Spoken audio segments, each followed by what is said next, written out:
So I decided to give you a choice. I have two stories from my upcoming anthology in my hand. There's a story on the right, there's a story on the left. So which one do you guys want to hear? Show of hands, right. There isn't one in the middle. Left. Okay. Right it is. Okay. So this story, to give you a little background, is about the influence of colonial history on Ghana now and on gender relations and the way that things that happened in the past have a bearing on the things that happen now. So it's called the Salvation Army. When Queen Elizabeth II became the monarch of England, my father got whipped. Not whipped like the slaves in the cultural studies textbook with a long leather rope braided as if it were a palm frond on Easter Day, but beaten with a cane like a stubborn cow. This was in the Volta region of Ghana, West Africa, a place far, far away from England. It was at assembly in the compound where they, all the school children were lined up before class. There was a daily morning assembly, like at every other civilized institution in the colony, at Eitelfrit Leningrad Leklebi Dafo Evangelical Presbyterian Primary School. The expanse on which this illustrious activity was held was a laterite plain, basically a bare piece of dirt. It was decorated, though, with lines of art drawn with sticks in the stand by the honor roll students. The lines were squiggles of nothing in particular, mostly wavy, like undulating worms jumping on their bellies when the rain fell, or linear and rounded, like a series of new waist beats from Somanya. But to be fair to the lines, and to give them their illustrious due, they circled. Then they doubled back. Then they cut across and through. And then they looped around like a schizophrenic airplane trick. They decorated the entire quarter of dusty, faded-looking barren dirt in front of the yellow and blue chain of rooms that was the school building. The lines, of course, also had a more egregious purpose. Please, this is the headmaster's choice of phrase, not mine. They delineated the compound into a distinct, dignified, austere, again, the headmaster, assembly arena. One in which the children who came to school late, having dared to actually tarry on the 5-mile hike from their surrounding villages, could stand outside of and be obvious in their wrongdoing to the teachers, who would then allocate thickly grown plots of bush to clear with a machete as punishment later in the day. The lines demarcated the hallowed sacred space of assembly from the rest of the prosaic, uninspiring compound. Those morning doodlings, the honor students' duty each school day, and the sole reward they received for being honor students, were flabbergastingly riveting. Yet again, the headmaster's words. The honor students took pride, as they had been commanded to, in being at school 30 minutes earlier than everybody else to perform this intricate calligraphy. The other students, trained from the first day at school to carefully step over the lines and not smudge them with foot or with thought, worked arithmetic sums with geographically incongruous examples by lantern light at night. 3.5 crumpets plus 2 Cornish pies equals. They were endeavoring to also earn perfect scores on their sums, and one day also assume equally impressive positions of authority as honor students. The calligraphic exeme, the intellectual accolades, those phenomenal differentiations of worth at Eitelfrit Leningrad Leklebi Dafo Evangelical Presbyterian Primary School. On the day Queen Elizabeth II became the monarch and my father got whipped, not like the slaves in the cultural studies textbook, but beaten with a cane like a stubborn cow. Well, let's just say they were rather important. More important even, considering that my father was nearly not permitted acceptance to that school, the only primary school in the district. It was in doubt whether he could hold his right ear with his left hand. And the school entrance policy was that you had to stretch one arm over your head to get to the ear on the opposite side. The headmaster had read once in a publication from Ireland that children under the age of 8 couldn't do this successfully. Their limbs were underdeveloped. And to him, This meant that the method of culling out the underdeveloped bodies and the underdeveloped minds was sound. If you were less than 8, you would fail the test. And if you were more than 8 and you failed anyway, then you were unfit for school. That was just the great Darwin at work. But if you could hold your left ear with your right hand or vice versa, Charlie, then you were old enough to learn the 2 times table. My father had long arms, or maybe just a short body. He was 6 and a smidge. He started class 1 at Eitelfrid's Leningrad Leklebi Dafo Evangelical Primary School and had turned 7 on the day Queen Elizabeth II became the monarch and he got whipped at assembly.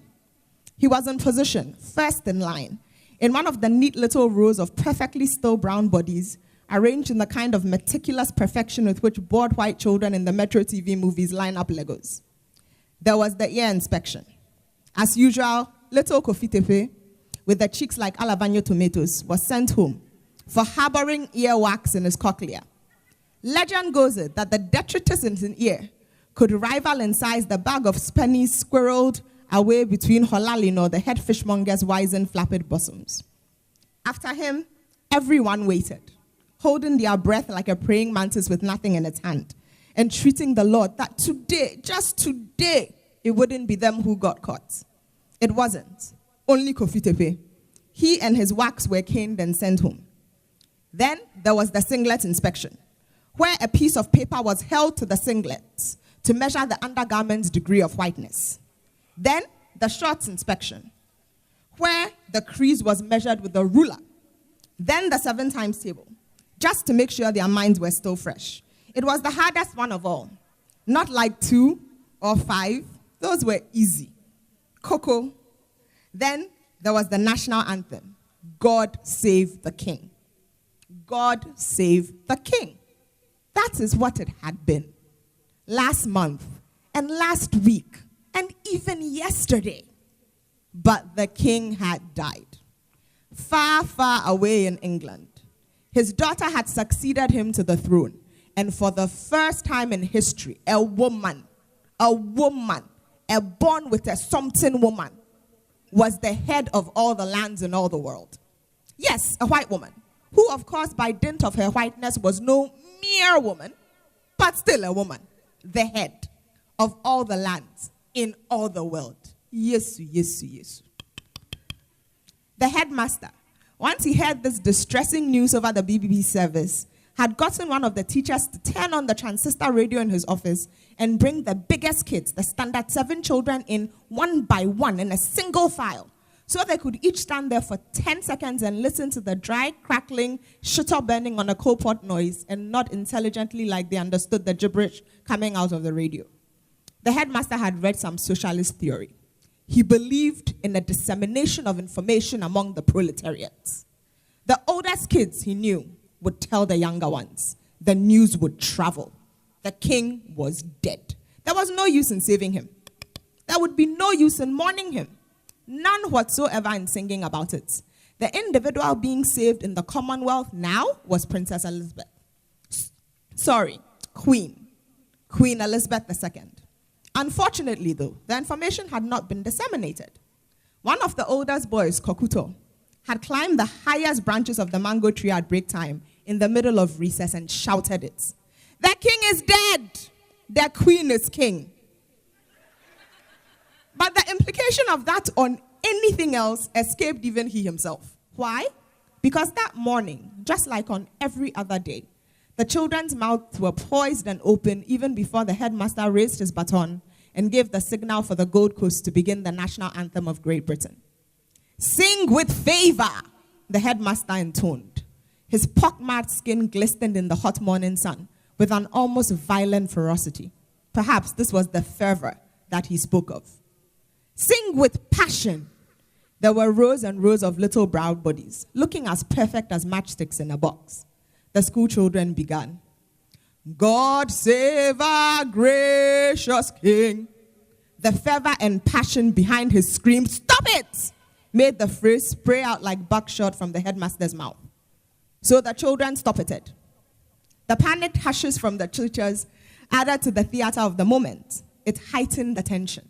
It made the dust swirling around the few starched, stiff little ones who had also jumped when they stoppeted look like an absurd yet ominous tornado. Teachers, teach them, the headmaster roared like a melodramatic lion. As the 4 young teachers, fresh from the training college in Amejope, where they had actually talked face to face with white men, each frantically assumed a position in front of assembly. The headmaster's face was now several shades darker than the color of congealed blood. Regime has changed, the teacher said, almost in unison, almost as one. We don't sing it like that anymore. My father has always been short. He was even shorter as a just-turned 7-year-old imposter, passing for a 9-year-old properly developed Standard 2 student of Vitelfrid's Leningrad Liklebida for Evangelical Presbyterian Primary School. And perhaps it was the expression on his little face, positioned so close to the swirling red laterite dust, because he was one of the sad vertically challenged children who jumped when he stoppeted. That made one of the teachers say consolingly, "It's okay." Maybe it was the utterly frightened bewilderment stiffening his pudgy miniature body as he took in that use that made another teacher echo the statement of comfort. Really, children, really, don't worry. It's not that bad, the recently posted young instructor repeated, in the same consoling, soothing, and deferential voice with which they talked face to face with white men. The words are still the same. Still the same. It's just the end. This was directed to the entire student populace, the matchstick brown bodies cowering inside the demarcated lines.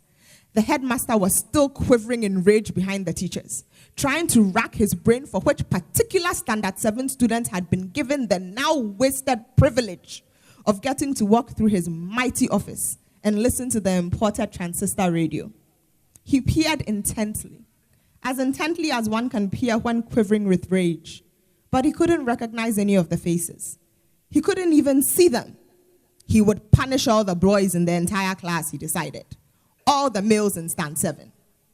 The teachers, recovering from the slight aberration the itinerant instructors who responded to my father had caused, said almost in unison, almost as one, "Children, sing carefully. Listen. We will sing it the way we always sing it. Just now, the last word is queen. A woman is in charge. The king has died, and now his daughter is the ruler. So all of the Commonwealth is singing for God to save her. Yes, we know it's far away. Yes, we know you've never met them. Yes, we know you don't understand why they should have any say here. But a woman is the ruler, so let's sing it, okay? Okay. They went on, almost as one, but for the differences in tenor and pitch. So it's like this. God save our glorious queen. God save our gracious queen. God save our queen. They finished with a flourish, successfully, satisfied. The headmaster, despite his fury, almost smiled. Emotion. That's what he had been talking about. The teachers urgently motioned for the students to follow, to begin. The entire assembly proceeded. But memory is an anchor. The anthem flowed from the children's throats. God save our glorious King Queen. The first title sang from history. The second one interrupting in fear and self-preservation. It was almost in unison, almost as one. At one look from the teachers, the assembly caught itself and tried to jumpstart the solemn rhapsody. God save our glorious Queen. Start again, the headmaster backed out. His dark brown skin, the color of an aubergine from utter fury. He would punish the entire Standard 7 class. Boys, girls, hermaphrodites, twins, everybody. Socialist insurrection. What a waste of his time and radio. They would be whipped. Again, the children began. God save our glorious Queen. Again. How could they be so willfully and intentionally ignorant of proletariat's dissemination? The headmaster suddenly had a headache. Again, God save our glorious Queen. Butchered. The children tries once more. Almost in unison, almost at once. God save our glorious Some of the younger ones were at this point sniveling from effort and fear. Some of the older ones had developed a nervous tic from confusion, desolation, and dread. Again, the headmaster bellowed. But alas, Soskets, Sulia, Cos 90, Sakura, the Commonwealth was their common doom. Again, the headmaster thundered. The lone bulging vein in his forehead throbbed so hard it looked like a rapidly beating heart. The rotund man dropped his pot of a stomach to his knees and picked up the cane one of the teachers had dropped on the floor after punishing Kofi Tebe. He brandished it in the air. He started. Then he threw up his hands in malevolent defeat. What was the point? They would be whipped. Whipped, he decided. Whipped. Until all the canes in the school were broken. Not just standard 7. All of them. Even the babies. Write this assembly. 12 strokes apiece. Thank you.